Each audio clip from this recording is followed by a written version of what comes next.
Hello, YouTubers.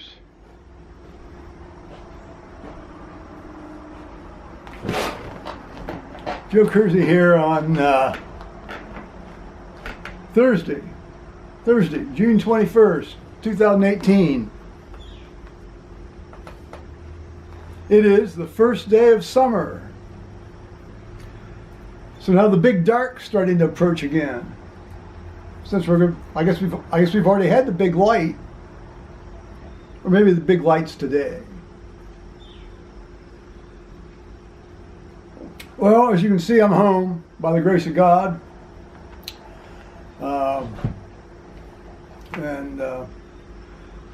actually, Thomas and I got thinking last time we talked to you while in Durham.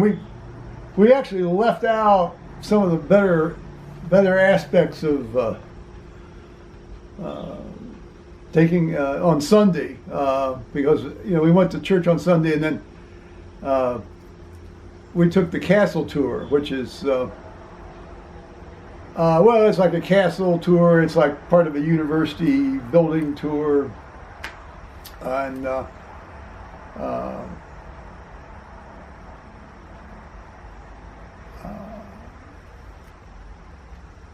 yeah, I'll have to check that.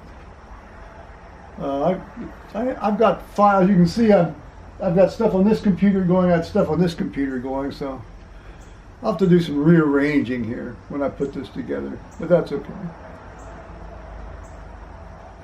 But for me, one of the best parts of the castle tour was you went into two chapels. You went into the oldest building in Durham, which was built before the cathedral was started. It was built before the castle was started. It was a Norman, in a way, it was a pre-Norman chapel. Although that style of architecture had started to come across the channel by that time. It was built between 1015 and 1036. It's the oldest extant building in Durham. Beautiful, fairly small space. I mean, you're talking maybe the size of my living area back here, not counting the kitchen, with these 6 beautiful Norman columns with the carvings and the the zigzaggy stuff that so characterizes the Norman style of architecture. A beautiful sandstone. It was interlaced with iron deposits, and so it looked as if it had been painted, but it hadn't been painted at all. I mean, a lot of times they painted these columns and walls, and there had been some paintings on the walls, and some of which were still visible. But the columns hadn't been painted, and they looked just like they had, with just a natural layering of the stone and sediment, and a beautiful, sublime, very reminiscent of the chapel of St. John the Baptist in the White Tower, the Tower of London, which is a considerably bigger space than this chapel. And then we went into Cuthbert Tunstall's chapel. Cuthbert Tunstall was a very long-serving bishop of Durham during the Reformation period, and he was talking about a man for all seasons. He was a fairly rigorous Roman Catholic, and yet he survived both the Henrician sort of purge there, then the Edwardian purge, and then back to Mary, and then of course then Elizabeth. So this man died in his bed, and man, he was a major thorn in the side and pain in the ass to basically anybody who came around him for a long, long time. Then we built this beautiful chapel in the castle, and still used today as like the daily, for daily services. Sung choir and the whole bit. And got to go in there and see this area. Beautiful, beautiful. But on the way up the steps, there were a couple of little segments that did not have handrails. And so at one point I actually had to kind of almost get on my hands and knees or hands and feet to go up the steps, you know. Which I guess, now I didn't see this young woman's face, the tour guide's face, but Thomas said she looked like she was about ready to have a stroke when she saw me do that. So we had a good laugh about that. I know I did. I hope she did too later on. But that was great.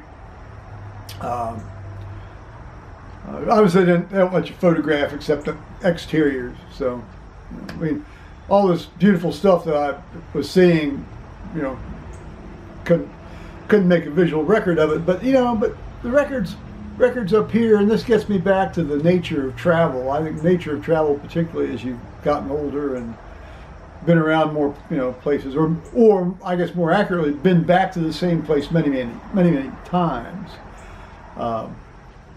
It's about the experience. It's not about the seeing. It's about the being and experiencing rather than actually anything you see. Although that's a big part of it, but that's no longer the primary motivation for going somewhere. Yeah. So we didn't make it back for Evensong at 3:30. We went down the hill. I can't remember what we did. Obviously stopped at Tesco's and made a fairly early night of it, you know, because we were getting on the train Monday, which we did, and the taxi came on time. We checked out of the hotel. Taxi came on time, and man, I'll tell you, once that guy took off, you know, the G-forces wouldn't even let me get my hands back to, you know, get the seatbelt on, and so it's like you're sort of like swaying around. And this guy, when he pulled into the train station parking lot there, drop off there, his tires he squealed when he made that turn. His tires were squealing when he made that turn. You know, it's just a lot of things that happen, it seems to me, when you're, well, certainly taking off in an airliner is an act of applied controlled violence. A cab ride in England, as near as I can figure out, is also an act of controlled violence.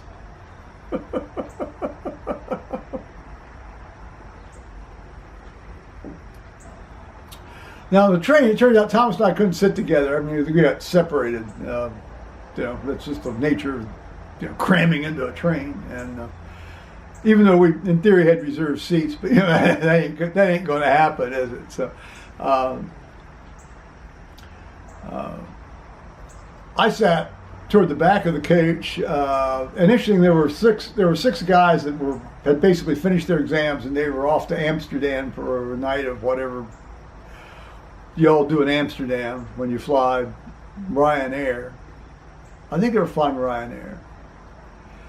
But these guys had clearly sort of, you know, been bosom buddies the entire 3 years they've been at university, and they're coming back for graduation on the 29th of June. Or will be back by then, or at least that's their intention, it's stated intention. But it was fun. It was great fun to listen to these guys go back and forth with each other and talk. And meanwhile, Thomas was stuck farther up, and he had some woman from another continent sitting next to him, talking very loudly into her cell phone the entire way. And then a German fellow got on with, I guess, there's one German and like 3 English guys. And the German talked constantly at the top of his voice in German the entire way. So Thomas didn't have quite the enjoyable train journey I did. But we arrived safely at Manchester, and after much walking around and sort of despairing and finally asking directions, this very pleasant woman made a phone call to the Clayton Hotel. They told her where the bus was going to pick us up, and she directed us to that spot, and we got there, and the bus was there, and we got on it and got to the hotel. So All right. So, it's like, how many people have ever spent 2 nights at the Clayton Airport Hotel in Manchester, on purpose? I mean, it's like you check in, you stay a night, morning you leave, get on the airplane and you go somewhere. And it's perfectly good hotel for just that purpose. And they don't rape you or war crime you as much on prices as they could do. And I'm sure other places do. Well, second time I've stayed there. It's very fit for purpose. It's got a very nice restaurant, a very spacious bar area and restaurant, and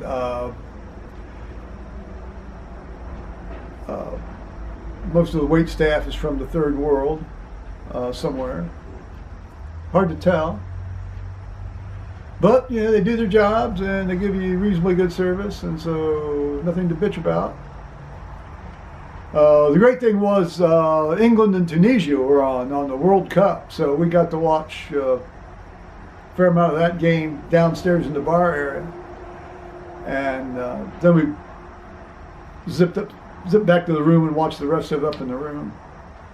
Yay, England, yay, and this Harry Kane dude, yay.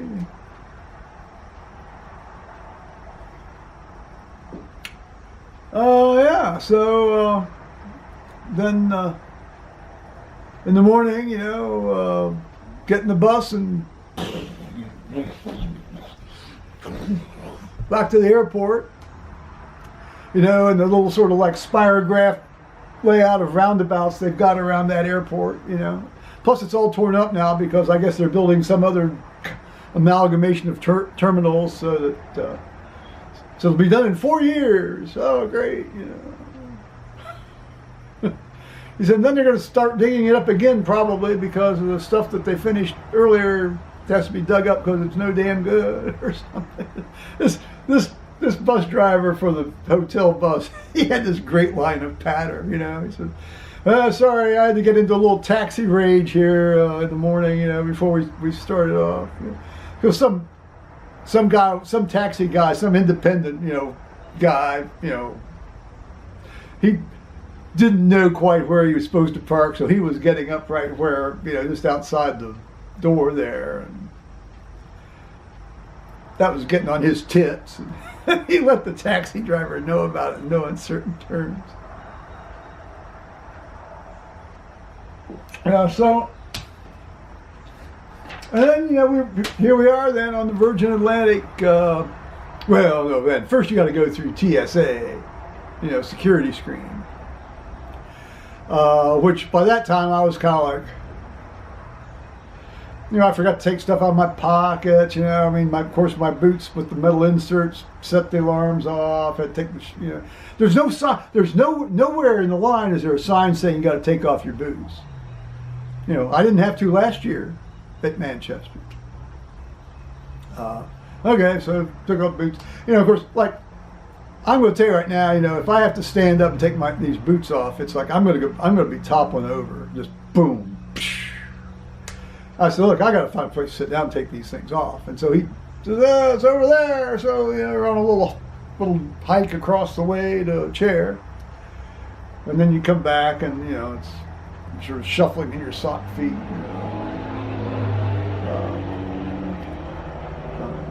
It's a miracle in a way. I didn't lose all my stuff, And the interesting thing about this, they didn't have. No, they had bins. Manchester Airport had bins. JFK didn't have bins. Anyway, so we got on the plane, the Virgin Atlantic, Boeing 747. Oh, magnificent aircraft. Too bad they're getting rid of them. Virgin Atlantic, I'll tell you, I can't say anything enough good about them. I cannot say enough good about them. I mean, particularly, I was in premium economy, and I'll tell you, for me, at this stage of my life, it's well worth that extra money to, get a 34-inch legroom thing and not be crammed in like cattle. And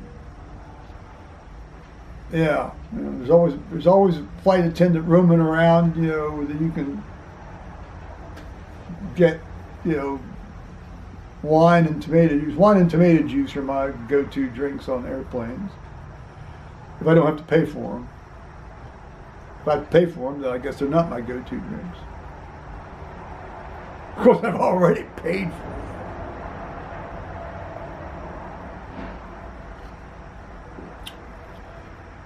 Really, this guy got us to New York about 25 minutes, half hour ahead of schedule. And of course, because, we're ahead of schedule, that meant that another airplane was where we needed to park, so that meant we had to sort of sit out there for a while. So we got to the gate at the stated time on the ticket. Fortunately, we had a long, 4-hour gap between we had to get to our Columbus flight, which we spent by refueling at one of these local watering holes. Couldn't understand the waiter. He was speaking English, couldn't understand the waiter. They had these damn iPad-y, ordery things. There's a special place in hell reserved for whoever came up with that idea. Doesn't matter, you order something on it and that never shows up. Oh, you've already paid for it, so they don't care if they're going to fucking bring it to you. Thomas had to go track down the guy.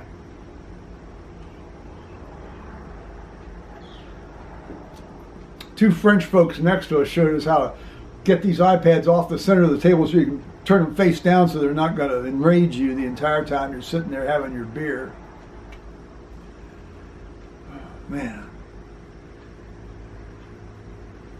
Oh, and then we went back to the boarding area for our flight to Columbus. Oh, I forgot to tell you, I had to go through TSA screening again in New York.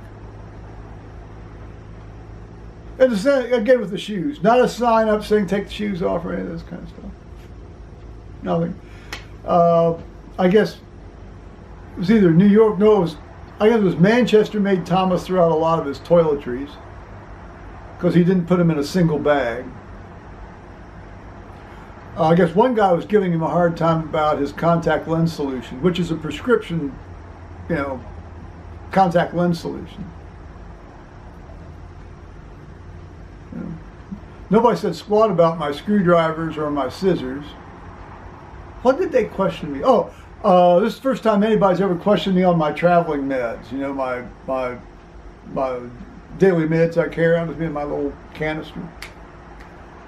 But that didn't seem to elicit much further interest other than, what are these? I said, that's my blood pressure and arthritis medicines. Oh, okay.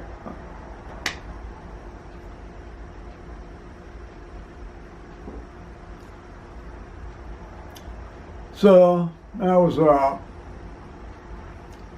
I got one of the guys made some wry remarks about, how many holes there were in my socks. And there are a lot of them. In fact, on one, almost all 5 toes were hanging out the end. Let's see, on the way in Columbus, was it Columbus? No, yeah. In Columbus, when we were going to Kennedy on the way over, I haven't had that much man-on-man action since I was with Sam there back in late June of 2017. Let alone San Francisco a few weeks later. Yeah, I thought I was on a date with somebody who really wasn't my type. Although he seemed to think I was.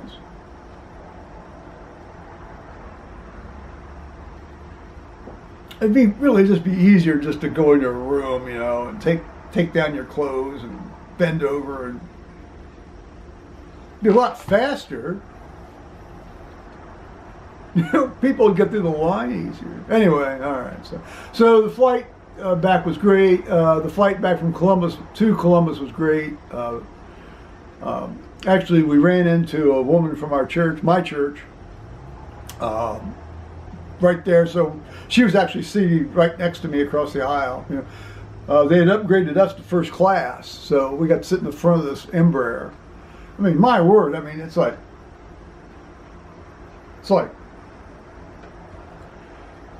wonderful seats, you know, you've got legroom out the wazoo.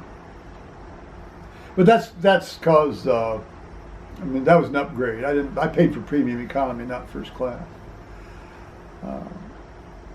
And, you know, each leg of the trip we were TSA pre-check, so much for TSA pre-check. At least in my circumstances, I guess. So that's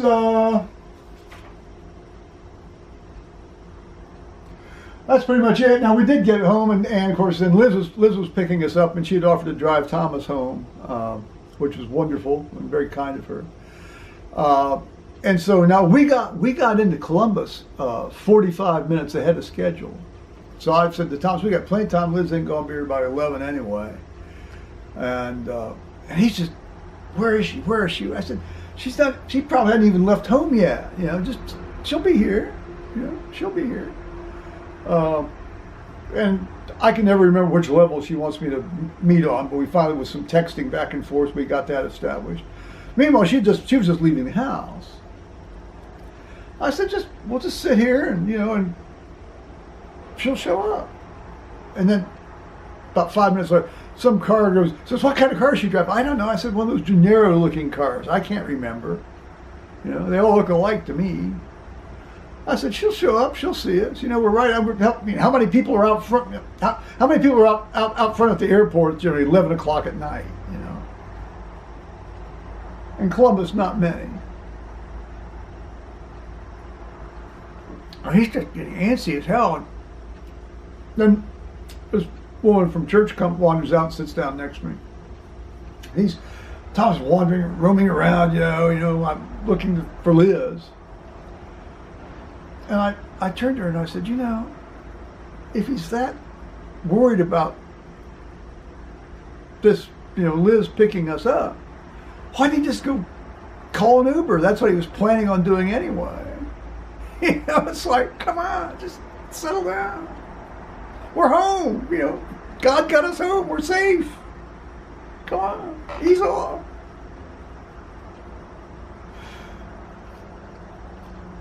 Which he did when Liz did show up, then he did ease off. He did settle down.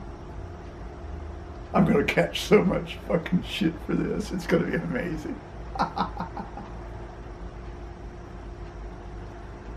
I hope he's putting together his... he actually videoed stuff this trip. I hope he puts the stuff together finally and puts it up somewhere on his channel. And doesn't privatize it like he usually does. You know, he usually... You know, he'll sometimes let me see his privatized stuff, but not always.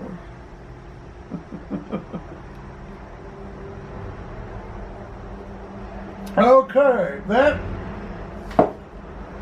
that gets Joe and Thomas home, by the grace of God. So, for those of you who've been watching, I am delighted you watched, and I highly recommend this trip to anybody that likes, well, the kinds of things I like, anyway.